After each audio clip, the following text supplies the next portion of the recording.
and we are back. So we got the D&D Sports Talk. It's been a while. I got your boy Dre here. We got Des on the phone. Des, what's up, man? Yo, what's going on, man? We're about 4 weeks out. College football is it's exactly how we thought it would not be. A lot of wild upsets and all that good stuff. This is what makes college football great, and that's why I love the format. I love the 4-team college football playoff, and every single game counts. No, I totally agree.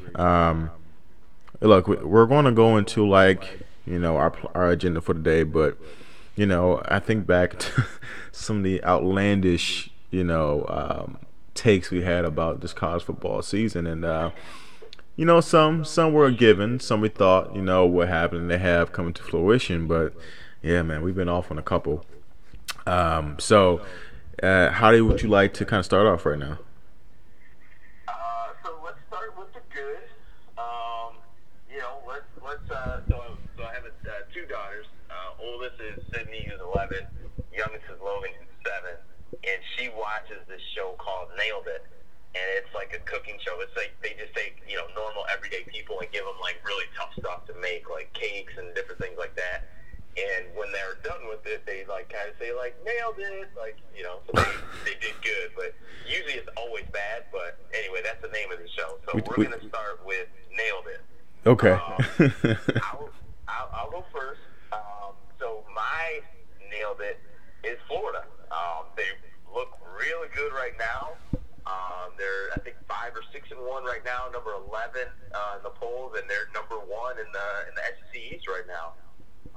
They've got, obviously a huge game with Georgia in, I think, 2 weeks. But, I mean, from what they were last year, I mean, this is I don't want to say night and day because it's not like they're overly explosive. But, I mean, 6-1 is 6-1. I don't care how you get there. So with Florida, that was one that I just felt like with Dan Mullen getting there that, he was there. I think he was the OC back in the Tebow years, things like that, when Urban and those those Florida teams were tearing it up, and he's got them back on track. So it's pretty interesting to see with the with the Gators, but I don't want to say they're back, but I mean 6-1 is pretty darn good. Especially for the SEC, I got to give you credit for that. I got to admit they didn't look too good the first week. I mean, I think they lost to Kentucky.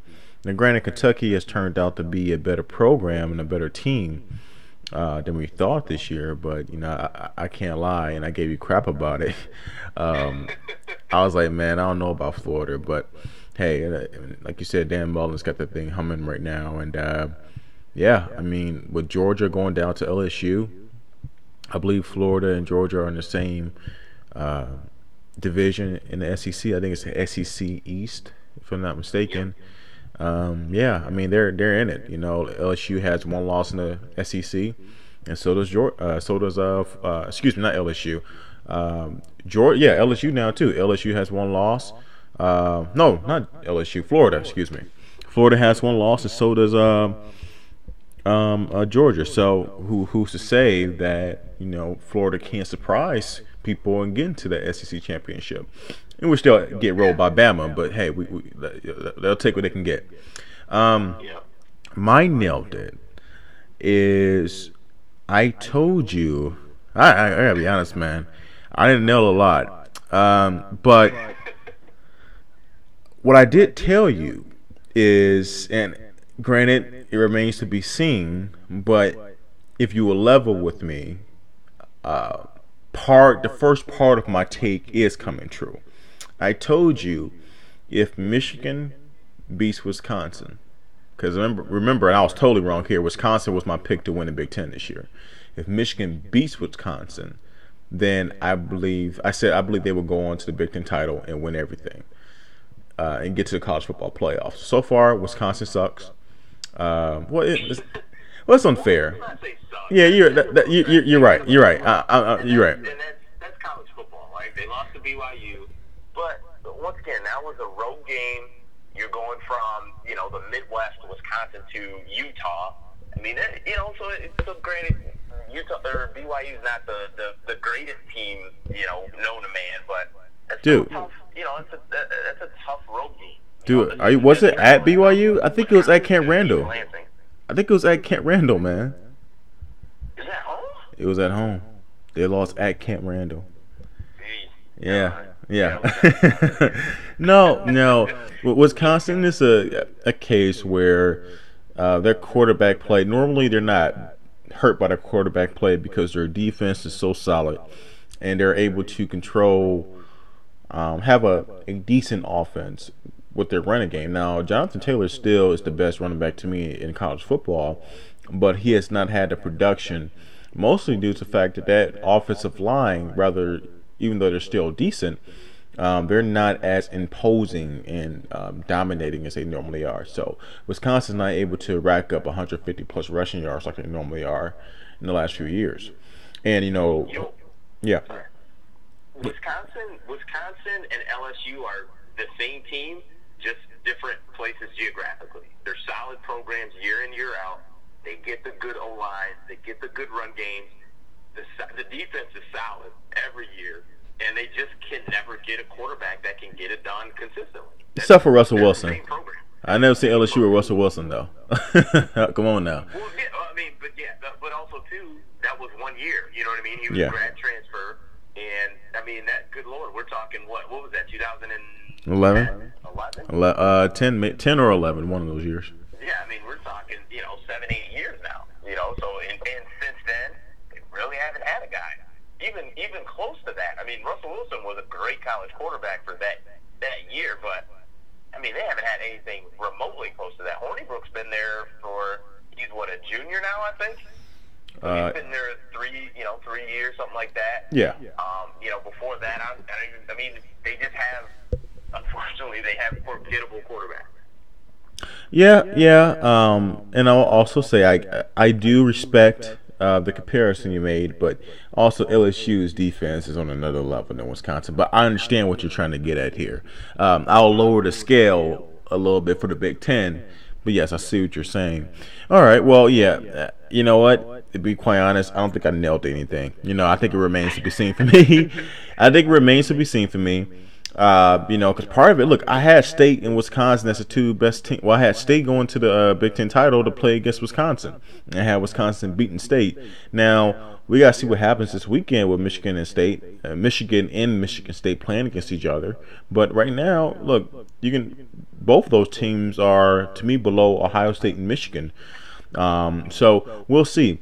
But let's move on to, what did we get wrong? And I'll start off first because I got a lot wrong. Starting with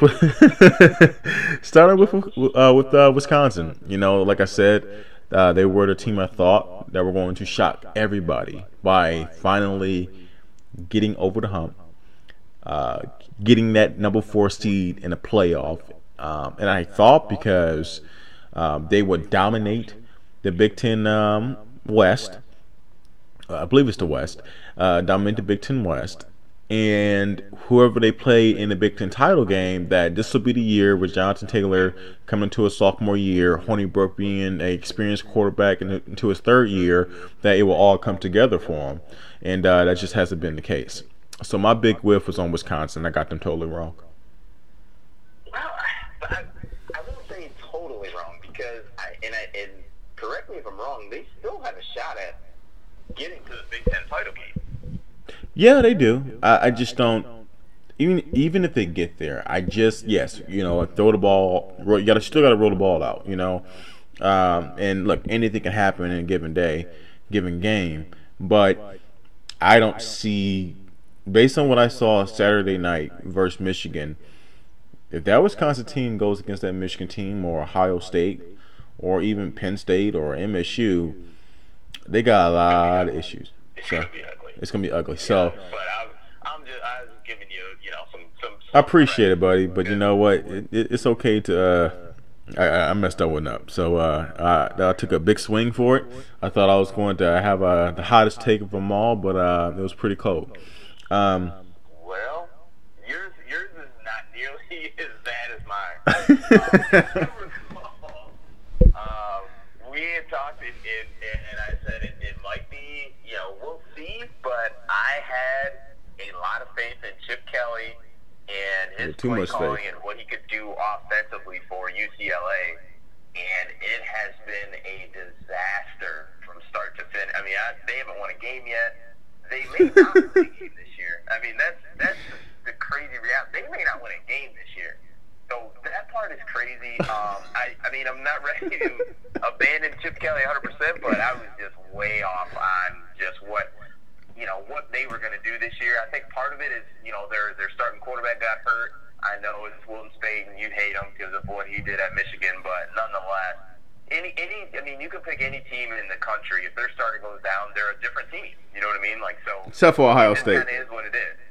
So you said what? Except for Ohio State, but I digress. Yeah, well, who knows what's behind Haskins? But shoot, maybe Clemson's the only team that that's good with a backup with Chase Bryce. But I was way off with UCLA. I put part of the blame on you because you pushed me to that.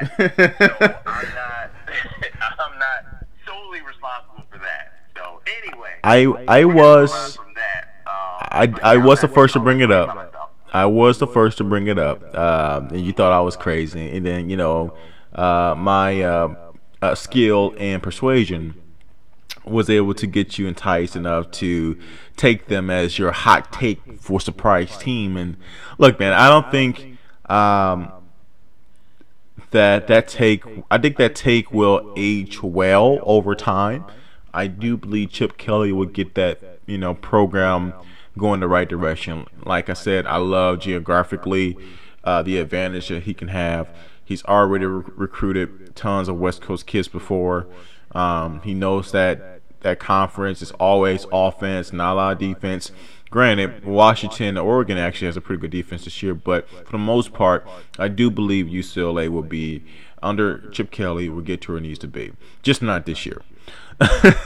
Who knows? I agree. But there is a quarterback down in Tuscaloosa who is going to be looking for a new place. So I think UCLA may be a nice little stop for him. We'll see. Let's not talk about that right now. Anyway, let's move on.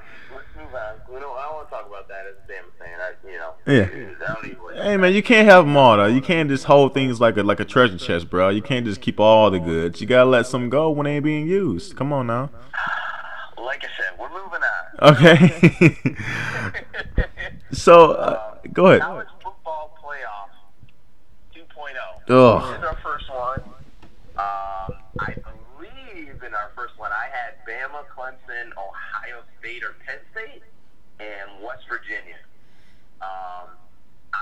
I'm gonna make a sub. I'm gonna go out on a limb because you and I talk all the time, and I don't fully believe in Jim Harbaugh, but I think this is going to be the year that they get it. Yes.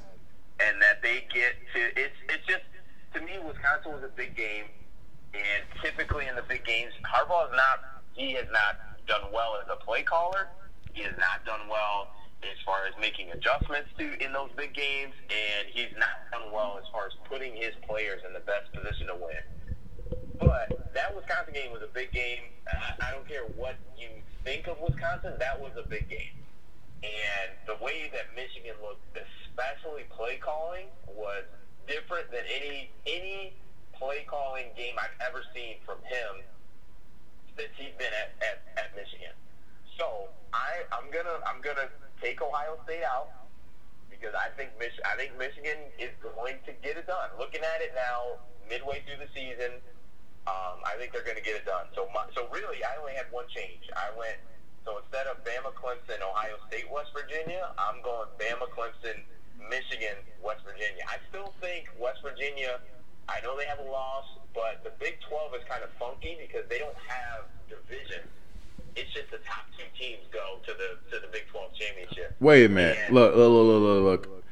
All the blood that's left my body into my lower extremities because you just said that Michigan is going to the college football playoff. That's right.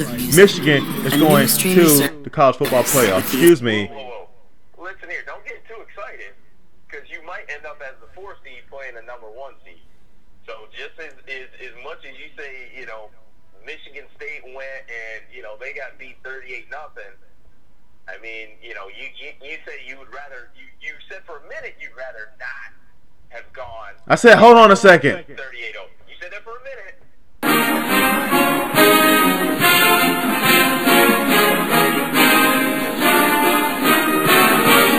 I don't really hear you right now, 'cause you said Michigan is going to the college football playoffs. About time.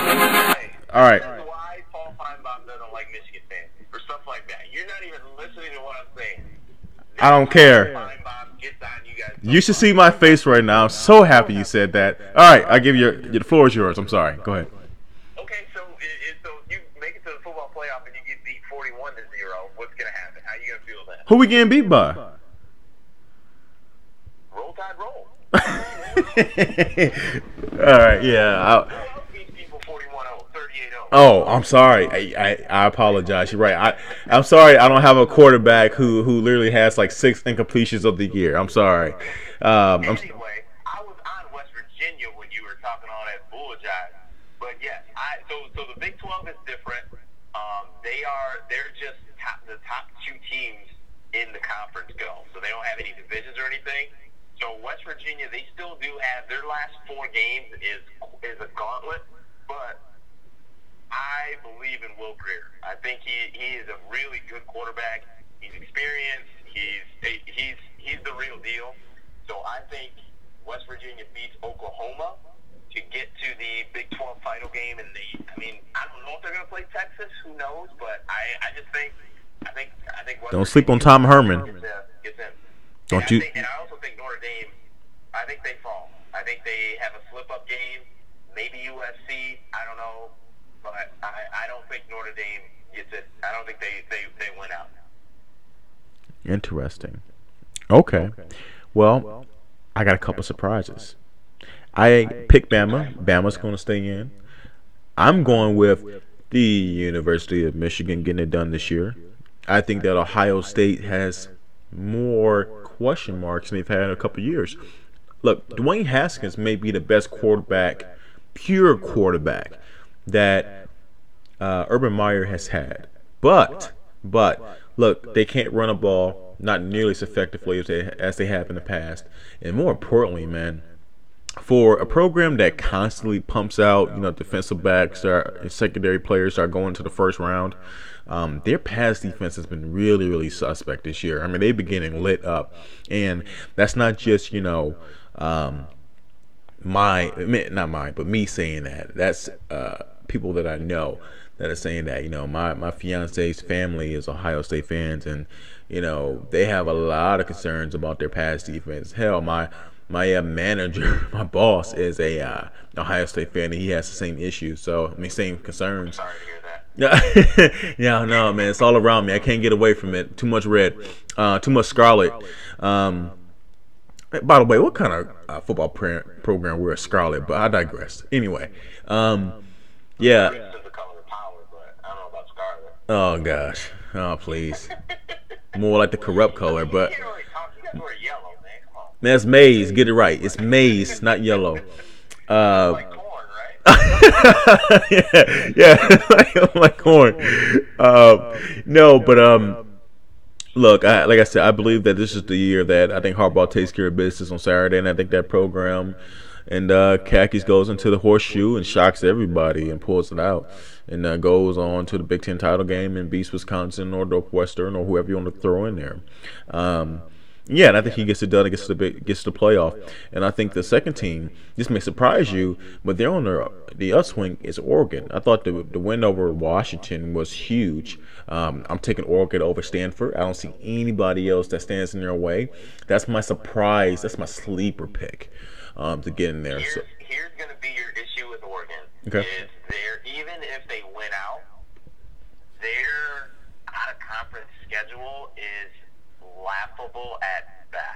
Yeah. I mean, they play a junior varsity schedule out of conference. They don't play a Power 5 team. They didn't play a Power 5 team outside of their Pac-12 schedule.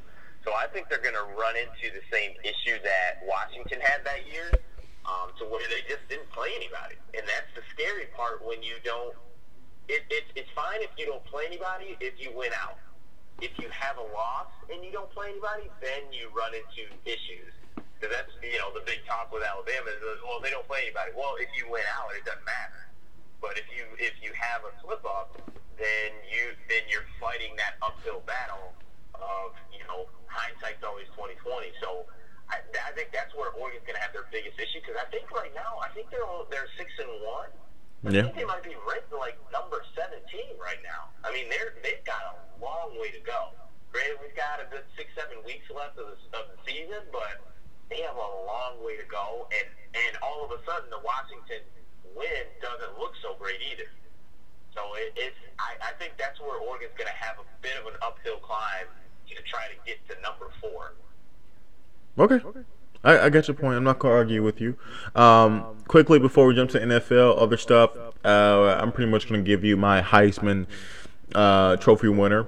And I'm pretty sure you're going to agree with me on this one. 1, 2, 3, Tua. Tua. Oh, and by the way, Tua. It doesn't matter who the candidates are. You might as well hand that man over the trophy right now. He may be having the best and most efficient passing season we've ever seen in college football history, or damn near close. And to be able to do that to do that at a program like Bama, which has never been like, you guys have never been famous for having a prolific passing game. It's always been extreme power and finesse, but never like an air raid. And I think you guys for the first time have like an air raid attack if you wanted to. You don't even have to run the ball. So yeah, I'm taking Tua. What are your thoughts? I like it. I'm a big fan of. Obviously, I'm an Alabama fan, but I'm a big fan of Joe Klatt as well. And I'm kind of with Klatt in that he thinks that Tua. It's as a fan, I love to hear it, but as wanting him to win that Heisman, like, I don't. Joe Klatt's thought process is Tua's never going to have a Heisman moment. His thought process is Alabama's going to be up in majority of their fourth quarter games, if not all. Where Tua's not going to. I mean, we're 6-7 weeks in. We're 7 weeks in, and he hasn't taken a snap in the fourth quarter. And Joel Klatt is of the belief that you have to have that Heisman moment. He's like, and by the time the Heisman gets presented, I want to say it's after the conference championship, right? And before like the bowl games. Yeah. If I'm not mistaken. He just doesn't think that there will be any there. He's of the belief that Tua is not going to take a fourth quarter snap. And due to that, he's just not going to have a Heisman moment, and that's kind of his belief. I don't know if I believe that. I honestly look at it with Haskins. I think what he did in that fourth quarter versus Penn State, it wasn't pretty, but he got the job done. And I think there's going to be, although I think Michigan's going to win that game, Ohio State-Michigan game. I think Haskins is going to play very well in that game. I think it's going to be the lack of run game on their issue offensively, but I still think Haskins is going to put up good numbers and put up solid numbers to where, it does get to that point to where, he's got the ball late in the game and he scores, but, Michigan comes down and scores to win the game. So I honestly look at Haskins with what he's gonna throw more passes. He's probably gonna have more touchdowns, and he's gonna play more snaps. He's just gonna, I just think he'll be on the field more to have that Heisman moment that Joe Klatt thinks that you need to be, to be the Heisman Trophy winner. And honestly, I do agree with that. Like with whatever Heisman winner that you had, like there was always that big game that they came through and did what you needed him to do. So I'm kind of with him. Although I do hope Tua does win it. My pick would be Haskins. Okay, I'm not gonna argue on it. All right, so let's switch it up here, and let's move on to the NFL. A little hard hitting NFL action. But not Uh, too hard though. You don't want to get hurt. Hold on a second. Let's let CBS bring us in first, baby. Come on now, let it go. Yes.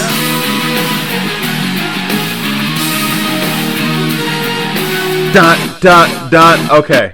All right. Now, man, that makes you want to get in uniform and go out there and go hit somebody. Let's go. Don't hit him too hard though. If it's the quarterback, you might get a 15-yard penalty. 50-yard penalty, throwing my helmet, or just getting up easy yards. I'm laying a quarterback down. You can't even hit him. I'm gonna lay him down softly. Make sure he has a pillow under his head. Don't want to get a flag. That's the last thing I want. Make sure it's a goose down pillow, because otherwise, like I said, that might get you 15 as well. Yeah, unnecessary. Wrong kind of pillow. Can't just be any kind. Unnecessary laying on the defense. 15 yards. Oh my gosh. Look, we're a hometown. Detroit's our hometown. Lions is our team. I know that's just horrible on your part. People are like, "Wow, this guy's a Bama fan, a Lions fan." Wow, you're talking about two different ends of the spectrum for success. I gotta have balance, man. I can't just be it up in every aspect of my sports life. I gotta have some pain. Oh yeah, well, all I had is pain the last all my years. With being a Michigan fan and a Lions fan, not a lot of championships in that time frame. But look, Lions start off first game of the year, probably one of their worst performances in the history of their franchise, and that trash is an understatement. Like I'm way past being emotional about it.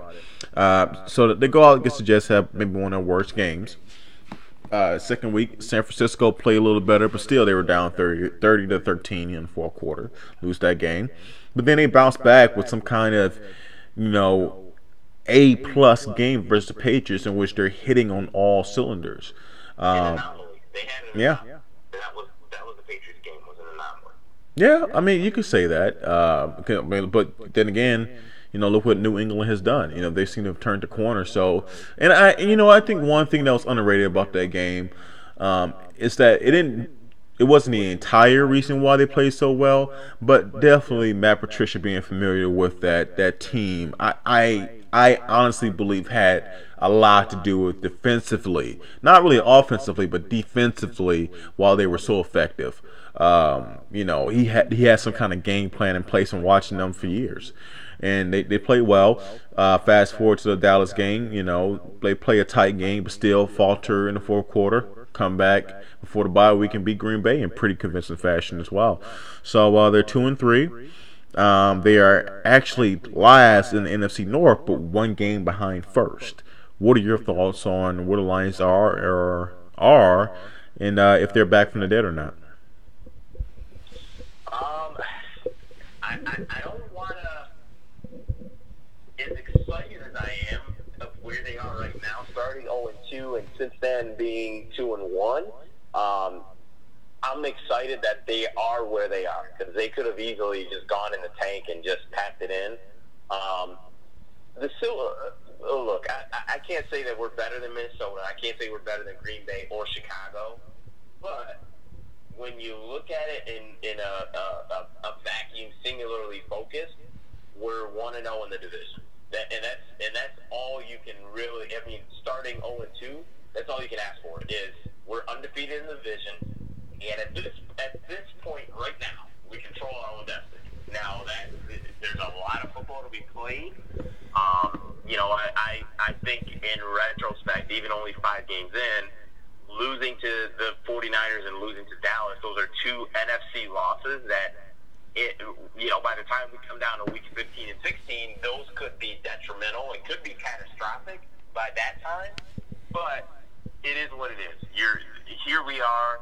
You're 1-0 against the division. You beat the Green Bay Packers.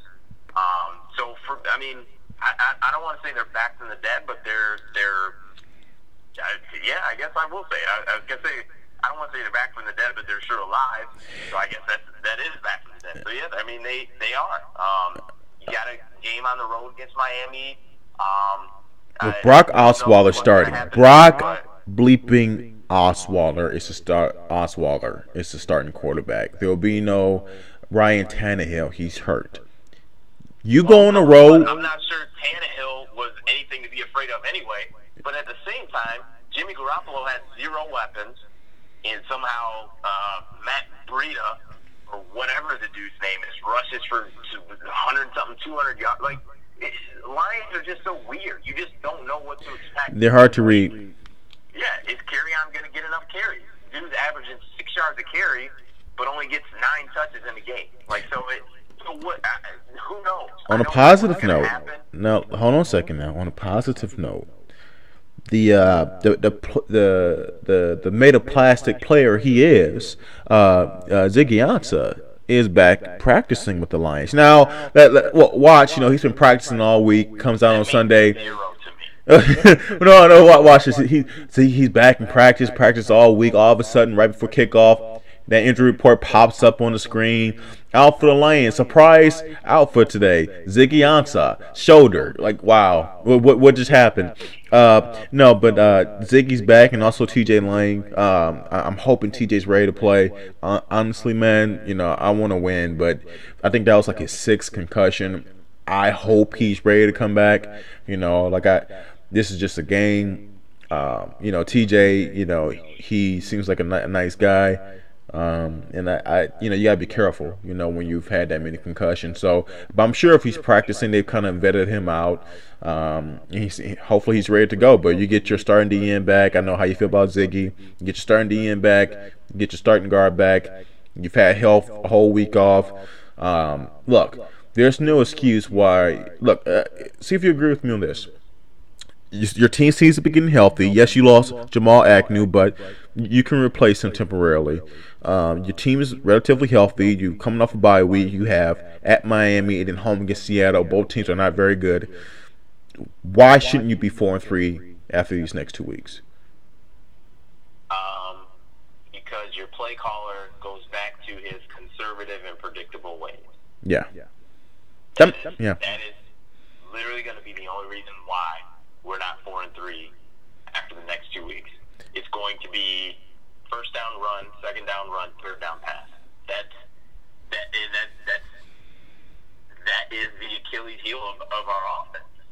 And it's different if first down run, second down run is Kerryon Johnson, number 33, who is our best running back, but for whatever reason, we want to consistently force feed LeGarrette Blount, who, look, at this point in his career, LeGarrette Blount is a 3rd and 1, 3rd and 2, 4th and 1, 4th and 2 running back, and a goal line running back. There is no other reason that LeGarrette Blount should be on the field. There's no other situation that he should be on the field. Those 2 things, 3rd, 4th and short, and goal line. Outside of that, it should be carry on. I mean, if it's 3rd down and more carry on, then yeah, okay, you can bring in Theo Riddick, but LeGarrette has a very defined role to everyone except Jim Bob Cooper, and I don't understand it. Yeah, I don't either. I mean, like, look, you have to. No one is saying that Kerryon needs to get 30 carries a game. I mean, I understand. I would mind it personally.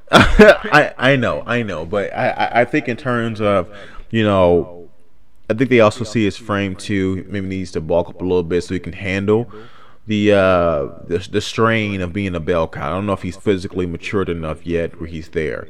But in terms of him being the best, playmaker we have as a running back, I'm all on board with that. And he definitely deserves, 90%, 85% of the carries. I say there's no reason why they shouldn't be 4-3. What's frustrating about the Lions is that, you look at the team, their next 2 opponents, and you're like, okay, Seattle has Russell Wilson, Wagner, Doug Baldwin. That's pretty much it. They have a lot of dysfunction in their locker room. They have pretty much gone to rebuild mode. Miami, like I said, Brock Osweiler. That's all you need to know. In theory, I mean, you just look on paper. I don't care, man. Please look. Let me just say this. Like, there's no way why they shouldn't go But you 4-3. Dak Prescott, yet he beat us. I know. Gosh. Okay, well then see that's the thing. I'm not shortchanging any quarterback in the NFL because when you score 10 points and 14 points, do your play calling, anyone can beat you. Anyone. You're right. Bills can beat you. If you score 10, Bills can beat you. Clearly, when they beat Minnesota. All right, well, let's put a cap on it. For me, you said they're back alive. I won't say alive. I would say they're on life support. So there's a chance. There's a chance they're not quite there. They're close to. Dead on life support. Well, they're on a they have some oxygen hooked up to their nose. Okay, like look, they're up. They're not breathing on their own. They're actually not breathing on their own. No, they're coherent, but they need a little bit of help. They need to be able to continue to fight. So look, you messing up my analogy. You get the point. Look, now best team in the NFC North, Vikings. You agree?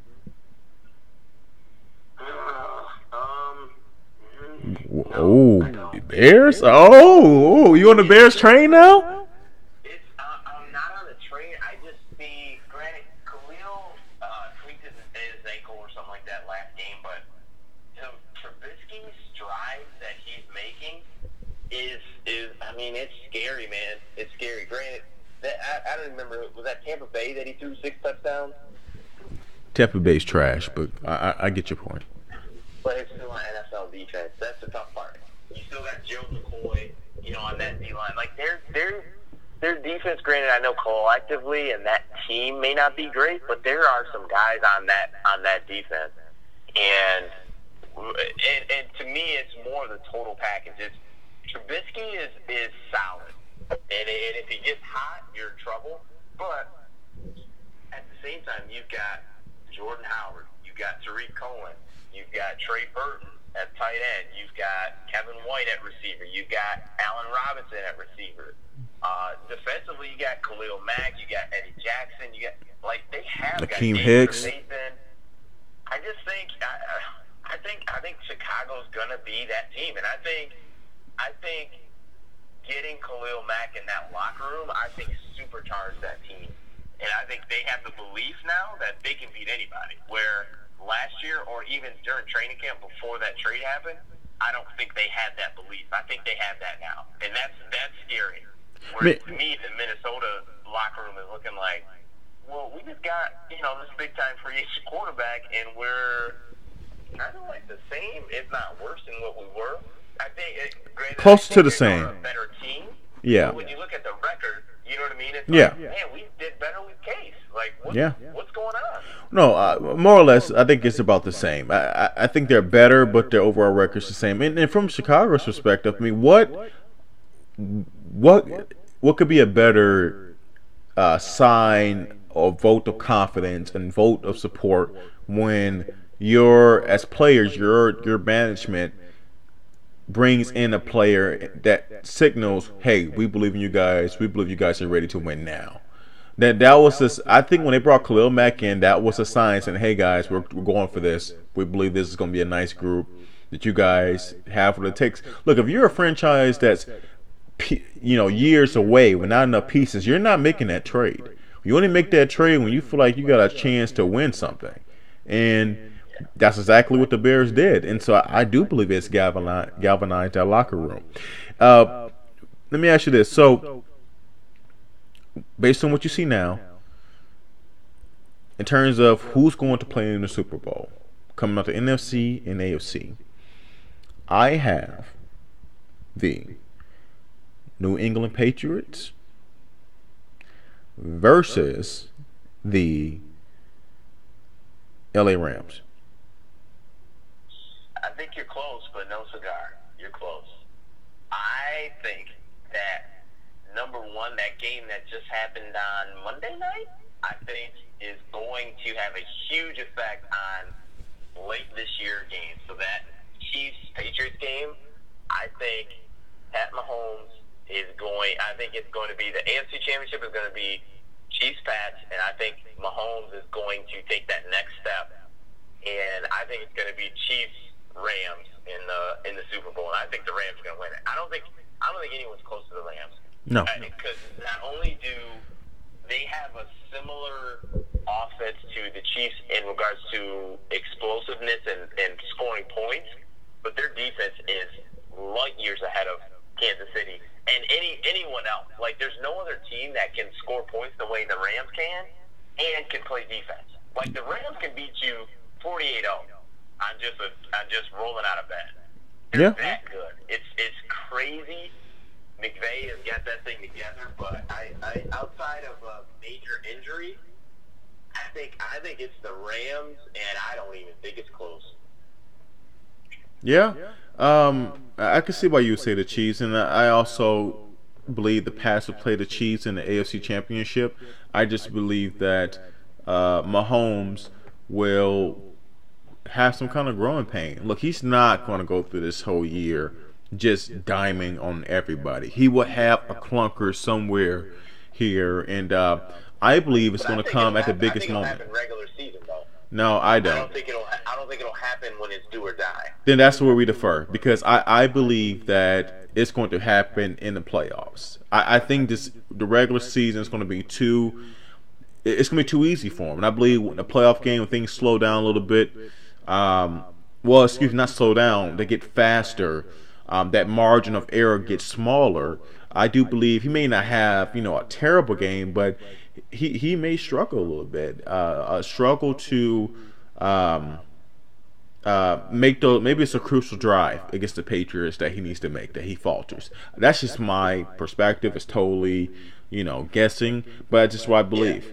I think he is going. I think right now, today on Thursday, October 18th, I think Pat Mahomes is watching film of that Monday night game right now. That is totally wrong. He may be a dude that likes to go out and party and whatever, but that's what I think. I think he is analyzing that for every single snap. What did I do wrong? Where could I be better? I think he's that kind of guy.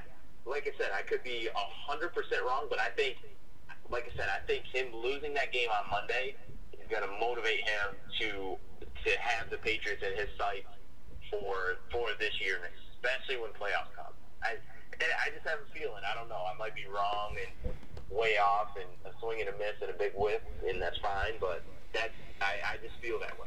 All right, cool. All right, so before we kind of close things out tonight, let's a little bit of NBA action, shall we? We haven't really talked a lot of basketball, but you know what? I love basketball. I know you do too. So in honor of that, we're going to go ahead and kick it off with a little basketball sound effect, all right? Yeah.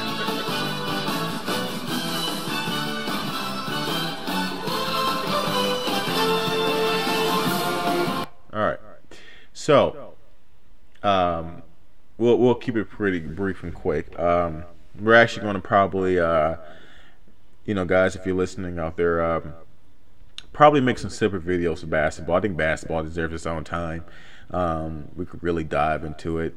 But look, let's just call it what it is. The Golden State Warriors are the team to beat. I mean, but that team in Boston, man, if it's any team this year that can beat them in the finals, it is the Boston Celtics. You're talking about a young nucleus, 8, 9 good players deep,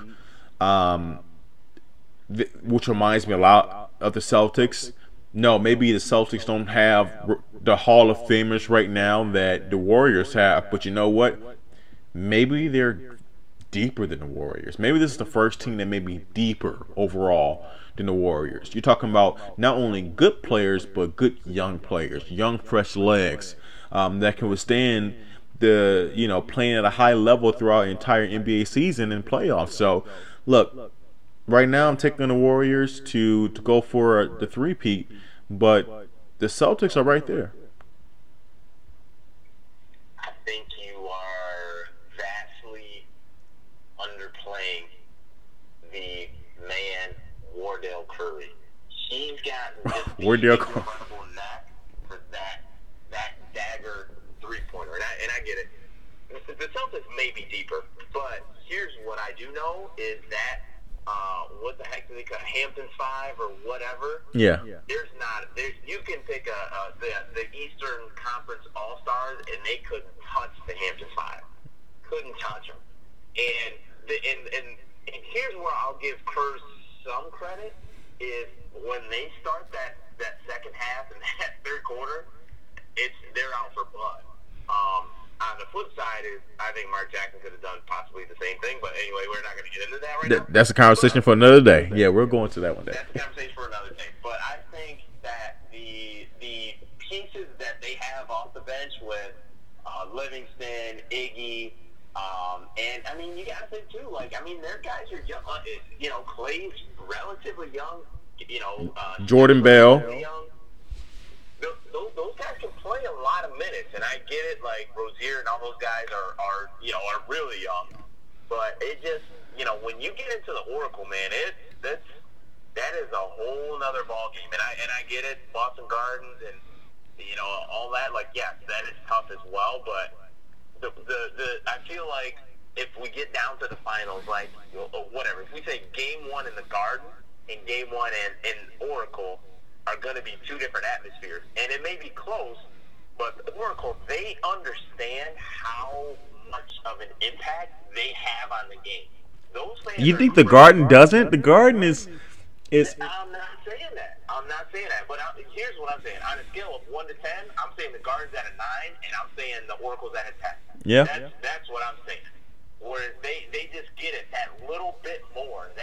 It's the Lions, the Monday night game against the Bears, the Jay Cutler game of 6 false starts. They get it. Yeah. But they get it every single game. Oh, dude, nothing's more like scarier when you're looking at that Warriors team going one of those runs, those 12-0 runs. It's just a tight game. And then, when they start knocking down threes, start dancing, Stout's throwing up threes, dancing as the ball's in the air, rotating before it goes in the net. They doing hand claps as one teammate throws the ball up, and they all know it's going in, it's running back. Here's the scary part. Is you can be up 5, and if you have 5 bad possessions, you can be down 10. Yes. No, we're real easy. And it's legitimate. You know what I mean? Because 5 possessions, they're hitting threes every single time. KD, Steph, Clay, Draymond every now and then. I mean, you could literally go DeMarcus Cousins to down by 10 in a span of probably 3 minutes real time. Not even NBA time. 3 minutes real time, you could be down by 10, and the game is over. Yeah. No, they're the only thing that would stop that team is injury, and they're so deep that unless it's some kind of catastrophic injury to somebody, they're not going to be derailed. Houston had them, on the ropes, but you know what? Houston, I hated what they did in terms of how they kept their, how they restructured their team to let Trevor Ariza go, to defeat. And Luke Mute as well, but more or less Trevor Ariza, even in the days when he was a Laker, don't remember, he was part of those Lakers teams that won championships in 09 and 10. He was their starting small forward. And he was a big part of those teams, too. A big part, doing the same thing he's doing now, being the 3-and-D guy. Being that long guy who can guard the best player. He can't shut KD down, but he gives him issues. Did the same thing in the finals when he played years ago. And he's always done that. And you let him walk out the door. I'm sorry, you that close. If you're that close, man, you can't be letting guys walk out the door. You're literally knocking on the door. To me, you were knocking on the door to win a championship, because even if you play Cleveland, I still take you over Cleveland last year. So you were literally a hamstring, unfortunate timing away from knocking off the Warriors. And you're going to let your team go? You're going to restructure that team?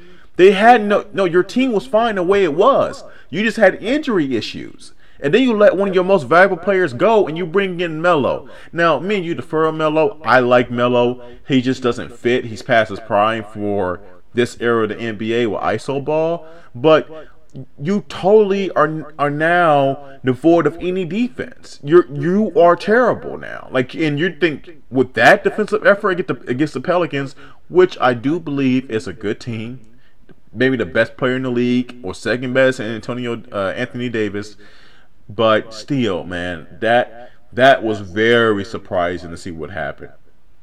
to me, if I'm the Rockets GM, my thought process is keep my core guys and add a couple pieces. That should have been his mindset going into the offseason. So CP3, we know there's some guys that are just under contract. Right, you're not going to lose Harden. Obviously, he's under contract. You're not going to lose CP3. But guys like Ariza, to me, Ariza, you could make an argument. Trevor Ariza was more important than maybe. I don't want to say Chris Paul because that's going way too far. But it's close. If you're saying here's how important the guys are, I give you this. So the most important guy on the Rockets is James Harden. Next is CP3. Next is Trevor Ariza, and then Clint Capella. Yeah. I mean, the fact that you let him walk. Number one, he night in and night out had the toughest defensive assignment. So Harden didn't have to expend all his energy on the defensive end. CP3 didn't have to expend all his energy on the defensive end. So Ariza had the toughest assignment night in and night out. You let that guy walk, and so I don't know what you're going to do now. I mean, they play. So the Rockets play the Pelicans. At one point, they had Eric Gordon guarding Anthony Davis. Yeah.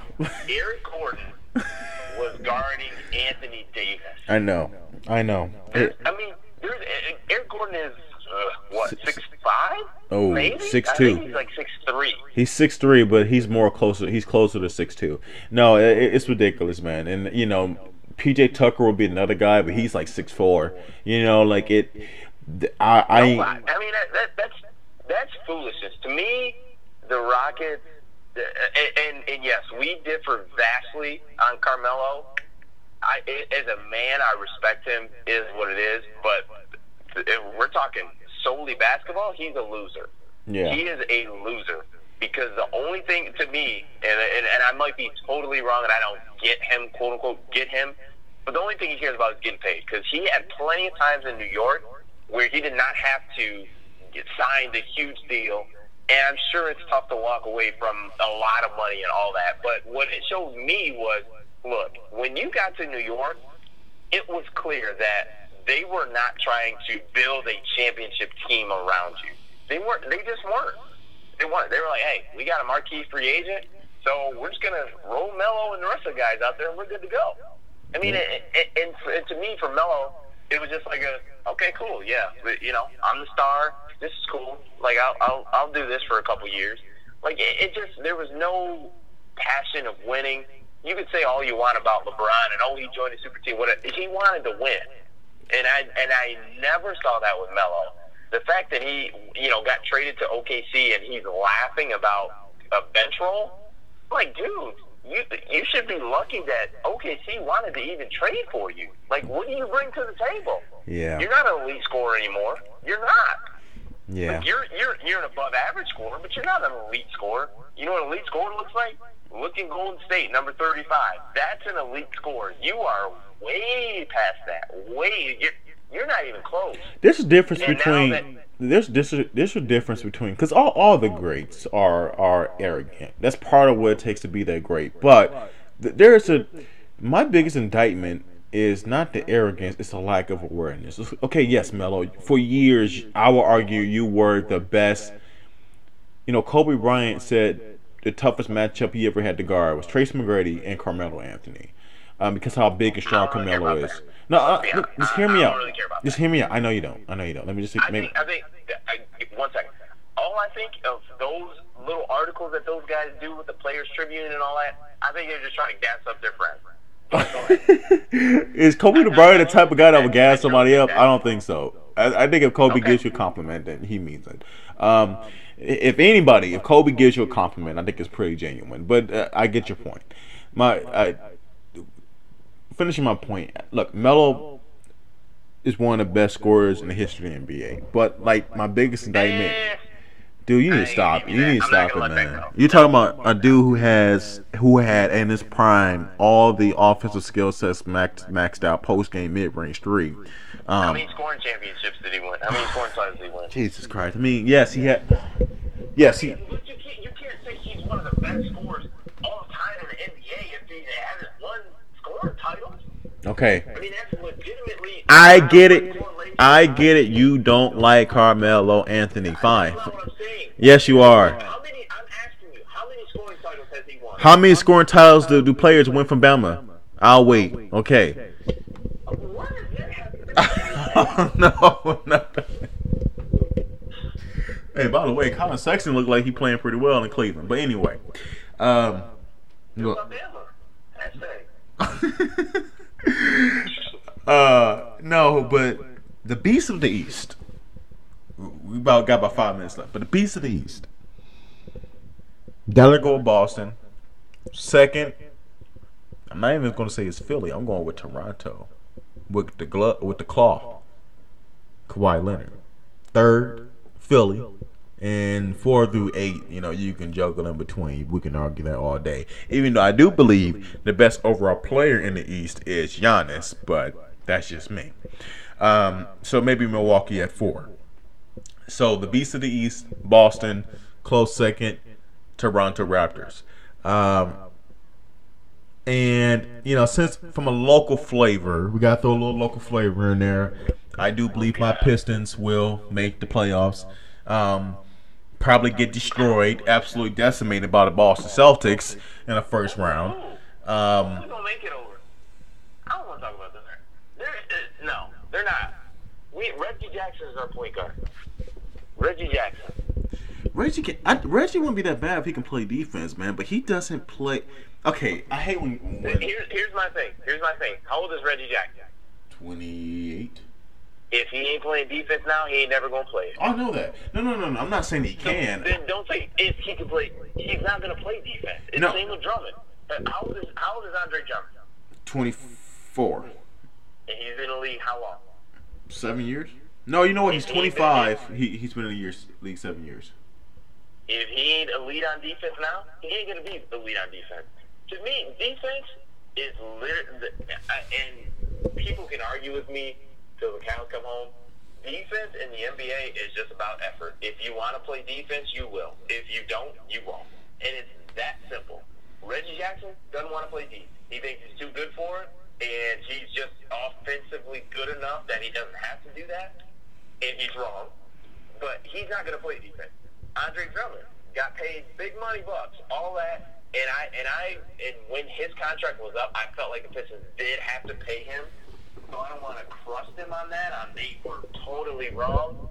But at the same time, too, it was the same thing that you wanted then before he got paid. You wanted to see the effort on the defensive end that he didn't give, and he still doesn't give that now. And to me, if those two guys would get a clue and start to play defense, I think it would make the other guys on the team want to start to play defense, and they could probably win some more games. Yes, they can. But you know what? I'm going to stick with my take. I'm still taking them to make the Eastern Conference playoffs and as a 7 or 8 seed. But, that's our time for the night, folks. I think Dez is pretty much like smoke is coming out of his ears. He sounds a little bit tired to me.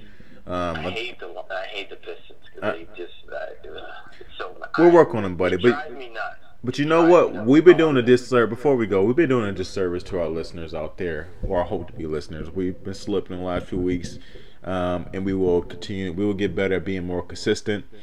And also, let them know if they subscribe to our channel. If you subscribe, every time we put out a new video, they will get a notification. You will get a notification. Thank you for letting me know that, Dez. I appreciate it. Hit that red button. Hit the red button. Also coming up, me and Dez are going to work on doing like a live show, actually getting in person, turning on the camera, so you guys can see my pretty mug.